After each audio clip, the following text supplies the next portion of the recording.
Kenapa ya? Bila kita keluar, kita bawa RM100 pun habis, bawa RM200 pun habis.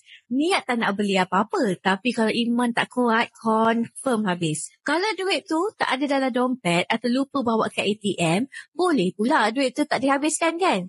Bila ada duit ni, memang kreatif minda kita fikir. Nak beli tu, nak beli ni. Lagi-lagi para wanita. Pasal makanan pun boleh habis beratus dalam masa tak sampai sehari. Tak semua. Tapi kebanyakan. Sama macam kalau kita pergi kedai RM2. Plan asal nak beli 2 ke 3 barang je. Jadi tak adalah sampai RM10 kan?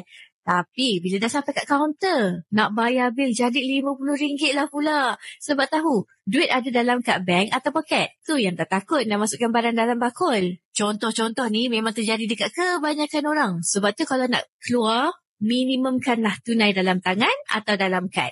Sebab duit ni cepat bocor. Sama juga bila kita menyimpan atau menabung. Menabung dalam bentuk duit, duit sedang bocor. Bila anda simpan dalam bentuk emas, ianya kalis bocor. Bila dah cukup data kecemasan 3 ke 6 bulan pendapatan dalam bentuk duit, selebihnya anda boleh simpan dalam bentuk emas. Untuk mulakan simpanan emas anda boleh isi borang sign up di bawah dan Rina akan hubungi anda. Atau anda boleh daftar akaun simpanan emas anda secara percuma dengan merujuk video 5 langkah daftar akaun emas di profil Rina.